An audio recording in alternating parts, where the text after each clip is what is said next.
Hello everybody, welcome to the United Stand. It is time. It is the Europa League final preview. It is Manchester United against Tottenham. There's rumours of players being back for Tottenham. Hopefully we've got some players back ourselves. Let's get into this. We've also got a bit of breaking news coming out about Man United holding talks with Liam Delap. This came out just after the evening show. We'll tell you what's going on there. Doesn't mean the deal's definitely going to happen, but it just feeds into the fact that he is the priority as things stand at the moment. But we're here to preview Man United's biggest game since Sir Alex Ferguson retired. It's Man United against Spurs. It's in Bilbao. It's the Europa League final. And as we know, we have to finish the job. We have to win this game. There is no stone unturned. There is no energy left in the tank. We've got to give everything to take everything, or we lose everything. We cannot lose this game. The money, the status, the abyss will all be staring us in cold, harsh 4K on Thursday morning if this goes wrong. And it could go wrong. That's the team I've gone with. That's my predicted lineup. We'll delve into that in a moment. But talking about Tottenham, there are some rumours going round that Bergvall will be back. He's been seen going to the game, walking normally with the rest of his teammates. Is he going to make a shock return from injury? Maddison's there as well. Look, whether he's going to be back or not, he's won all their awards, Player of the Year awards. He's probably their best player, obviously, because he's won the awards. If he's back, he's back. If he's not back, he's not back. I ain't going to worry about Tottenham having players back. They've had as bad season as ours, and we shouldn't need Bergvall to be not fit to beat them. They're already out without a few players anyway. We took Bailly, Zlatan, Luke Shaw. Granted, they were on crutches. They're probably taking all their players. I'm not interested in that. And I've actually got a bit of a kicker for that in a moment anyway. I'm more interested in what we are. And I just want to say as well, people keep talking about Tottenham and it's going to be a tight game and they've beaten us in both Premier League games this season and we haven't scored a goal. Listen to this. Tottenham have conceded more goals than West Ham, or the same goals as West Ham. A lot of goals. They've also scored more goals than Aston Villa. They are not a team that draws 0-0. They've only drawn 5 games in the Premier League, the least amount of draws in the Premier League this season with Wolves. They are not a team that play tight, close games. They are a team that concede goals and score goals. This is how we approach this game is interesting. Some people have said, let's sit deep and hit their high line. I don't think you do that. I think you play your own game. You play your game to win the game and you see who scores the most goals. I'm quite comfortable with that. I don't want extra time. I don't want penalties. I think this game gets won in 90 minutes and I think it gets won comfortably. I think whoever wins it's going to win by 2 goals. I think it's going to be 2-0, 3-1, something like that. So how do you win this game? Well, I was looking at the game back in February when we played Tottenham, and it was the game where our bench consisted of Obi, Lindelof, Heaven, Amas, Kone, Harrison, Fredrickson, Fletcher and Morehouse. It was a very, very young bench. We lost 1-0. It was the darts player who scored the goal, Maddison. Our starting lineup was Onana, Mazraoui, Maguire, De Ligt, Dalot, Dorgu, Casemiro, Bruno, Xerxes, Garnacho, Rasmus. I mean, not a bad team, to be honest. Not a bad team at all. But the Spurs team that day was Vicario, Porro, Danzo, Davies, Spence. So they will have Romero and Van der Ven back, and Udogie. But their midfield was Bergvall, Bentancur and Maddison, with Kulusevski, Tal and Son. Well, 3 of those players aren't playing either. We lost 1-0 that day, but statistically it was quite close. I think that, well, I've got it here. They had 22 shots, we had 16. They had 7 shots on target, we had 6. We had 44% possession, they had 56% possession. They had 10 corners, we had 5. I mean, they were on top. But the circumstances were that we were looking at other things then with a very, very weak squad. There wasn't a lot in it. And I don't think there's going to be a lot in this. I don't think we can read anything into them beating us at their place. I really, really don't. I think that what we've got to do is just play the final. See it as a game where we, as I was saying earlier on the 8 o'clock show, this has to be a game where we see it as a lifeline. We see it as a positive. We see it as a second chance. And we don't let it slip. I think it would be unacceptable to lose this game. I really do. I think the season we've had is embarrassing. It's disgusting. Who wants that on their Wikipedia page? As fans, we don't want to claim this season. We'll never forget it. It is the worst Premier League season in our history. We haven't even got 40 points. We thought it was embarrassing not to get 60 points, which we've only done once in our Premier League history. We haven't even got 40. It's an absolute disgrace. And yet, you've got this opportunity to almost hide this season away with a trophy and a positive end. They've got to take it. If I'm a Man United player, I'm absolutely revved up to the 90s. I'm absolutely focused because I'm going, that Premier League season, I don't want it on my CV. I do not want that. We have to win this tournament. However we do it, we've got to win it. We've got to take that compared to what it's going to be if we don't. And they have to grab it. Now, the team that I've gone with here with Amorim, look, there's going to be a lot of people who look at that and have been looking at that for the last few minutes going, I don't like that. I don't agree with that. That's not the team I would go with. And we have got a comment section going here, and I'm sure you're all interacting. Thank you very much for tuning in. I absolutely think that that's the team he will go with, and I think it's the right team to go with, and I'll explain why. Obviously, there's two big things to depend on here, Yoro and Dalot. Now, we broke it on Sunday that Yoro and Dalot were available to play this game. De Ligt, not so sure. A lot of people are now following that story up, saying they've been training with the first team, this, that, and the other. I know. We know that. That's why we broke it on Sunday. I can't guarantee they're going to start. It's hard to predict what Amorim's going to do. Bergvall might start for Spurs. He hasn't played for 3 weeks. He's meant to be out for the season. They might take that risk. I think we have to take that risk. We have to take that risk because playing Dalot allows us to put Mazraoui into the defence, which makes us stronger. Playing Yoro allows us to have a stronger defence. I think you've got to take the risk. They're either in the squad or they're not. And if they're in the squad, you start them. Because if you don't start them, you're never bringing them on. There's no point bringing Yoro and Dalot on later on in the game because they're still a risk. And the game's probably gone if you're bringing defenders on. So start them. That's about as best our defence can be without De Ligt. Obviously, Onana's going to be in goal. I think it's really important that Ugarte and Casemiro start as well.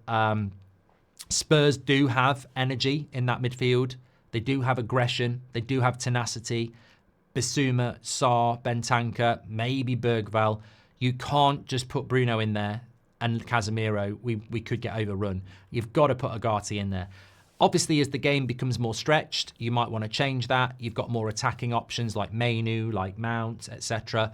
But I would go with Ugarte and Casemiro to start off with. Let's not lose the midfield battle in the first 20 minutes. That means you've got to play Bruno higher up the pitch. He's got to play in a number 10 position, and therefore it's who plays with Bruno. And I think it's got to be Ahmad. I think it has to be. It's harsh on Garnacho, but I think it's got to be Ahmad. And then I know some people have said, why are you playing Rasmus, this, that, and the other? But we don't have another striker. And people have said, let's play Bruno as a false nine or let's play Mount as a false nine. But Spurs play Romero and Van der Ven. They're big, they're physical, and they play a high line. You put Mason Mount or Bruno Fernandes up against those two, they're going to have to wander away, which is going to allow that line to get higher. We saw what Van der Ven did at Old Trafford in the autumn. Unopposed, he got the ball and he ran all the way through. If we play a false nine, we're inviting them further up the pitch. You've got to put somebody there who's going to run in behind. And whatever you think about Rasmus's form, he can run in behind. So that's why I would do it. The only thing I would say is that a little bit too defensive? Is that a little bit like, where's the attacks going to come from? Because you've got Ugarte, Casemiro, Bruno, not particularly quick. You're very reliant on Ahmad, and if Spurs deal with Ahmad, what are we going to do? Dorgu's got to be part of the attack. There is a part of me that goes, I'd like to see Garnacho and Ahmad behind Rasmus, or Mount and Ahmad behind Rasmus. But then you're going to have to play Bruno in the pivot, and then you might lose the midfield battle. And that, to me, is the big call here. Obviously, you've got the injuries and whether they'll play. But the big call really is, can you afford to put Bruno in the pivot and be a little bit more attacking? Or should you start Casemiro and Ugarte? And I think you should start Casemiro and Ugarte. But I think the first goal will be so important in this game. I mean, obviously, I'm going with the Man United win. Let me know your thoughts. I'm going to go with the Man United win because I've said Man United will win this tournament since January. I wish we weren't playing a Premier League club. I think it raises a few concerns. The familiarity. If we were playing a European team, I think our intensity and speed of the Premier League would help us, certainly in the second half, but you can't expect that now. I think a Premier League all-affair with a European referee is a bad mix. I think there's problems. I think there are problems that go beyond our form and go beyond Tottenham's form. This is a Premier League final with a European referee and officials. It won't be. It's like playing a Premier League game with different rules. Handballs that aren't handballs in the Premier League will be handballs here. Fouls that aren't fouls in the Premier League will be fouls here. We're going to have to deal with that. And the danger is the players, through familiarity, will play a Premier League game with referees that aren't used to what happens in the Premier League. So you'll be very careful with yellow cards. You've got to be very careful with red cards. You've got to be very careful with tackles. Because I'll tell you what, a red card loses the game for whoever gets it. Whoever scores first will have a massive opportunity of winning the game, because Spurs are a team when they concede, their heads drop, and Man United are a team when they concede, their heads drop. So the first goal is really important. Discipline is so important. I think if you're Ange or Amrim, you're literally trying to get through to your players. Don't get lost in the emotion. We've got to start well, but don't excuse the fact that that means you can go in and 2-foot someone, because you'll be gone and the game will be gone. It's a scary prospect to think that all our work and all that's to come this summer and beyond could be lost due to a silly tackle or a bad error by somebody. But that's the enormity of this. A missed chance, a missed tackle, an own goal, a mistake by the keeper, a penalty, a red card. All these things now could damage this football club for years. The jeopardy is so big. The contrast of winning and losing is so massive. Intrigue, trepidation, fear, excitement, all these emotions. Get in the comments. Tell me how you're feeling. Wednesday will be a long day waiting for this to happen. And then as the starting whistle gets closer, you'll wish it was a few days away. We've got to front up. You've got to front up. You've got to front up as a fan, and the players have got to front up. And if we can't front up as fans, then how can we expect the players to do it? I'm very much of the opinion that nerves need to go. I'm very much of the opinion that this is a second chance, a lifeline. And I'm very much of the opinion that we need to stamp our authority. Not literally, I don't want red cards, but we have to show experience. We have got players like Bruno Fernandes, like Harry Maguire, like Casemiro, who can be real beacons in that dressing room. I don't think Spurs have got that. I look in that dressing room, okay, Romero's won a World Cup, Son's an experienced player, but I think we've got the edge in relation to who we are and what we've got. And we've got to go and express ourselves. And also, let me just say this, if we go 1 or 2-0 up, we're also a team that's capable of squandering a lead. This is a 90-minute job.